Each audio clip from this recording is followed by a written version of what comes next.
Like, I started off as only hip-hop dancer. I was never going to take ballet. Are you crazy? That's the mindset I had. Ballet was not for me, you know? And then I met someone like Marguerite. You guys know Marguerite, right? Marguerite Derricks. Yeah. And she was like, you are never going to be anything without ballet.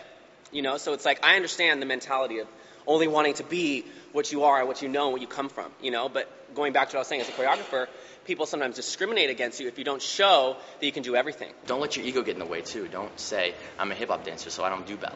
Don't turn L.A. Yeah. Nobody wants to work with divas. Nobody.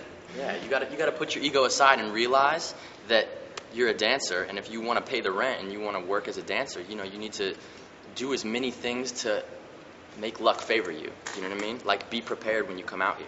It's easy for people to get lazy and eat unhealthy and not take care of themselves and show up to auditions and not get it and be like, complain, you know? So if you're going to do it, like, you have to go. You have to go for it. And if you're going to take class, like, you should even it up and you should take a ballet class. I try to take 2 ballet classes a week, minimum.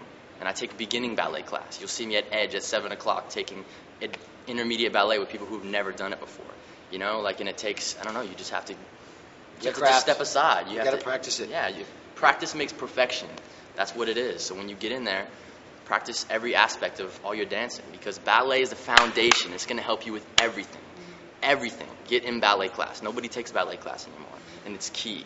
Seriously. And Brian Friedman, he's the most technical of the technical. Yeah. And Brian Friedman, if you can watch the choreographer sit there and do 10 pirouettes, then you know, okay, he's not just telling us to do it and he can't do it, you know?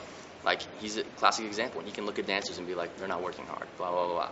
They're not doing this, because he can do that. He can do everything that he's asking his dancers to do. Your bookings are going to be a direct result of how many skills you can perform proficiently. Yeah. Bottom line, basically. If I have 300 auditions a year and they're filled with salsa, tap, jazz, hip-hop, crumping, breaking, whatever they are, and all you are a jazz dancer, then I'm only going to be able to send you out on 20 out of those 300. You start taking hip-hop classes, you start taking salsa, gymnastics is still big, tumbling is a huge skill, it always has been, you know. Then it's directly related. Like I said earlier, it's all math. The more you learn, the more you earn.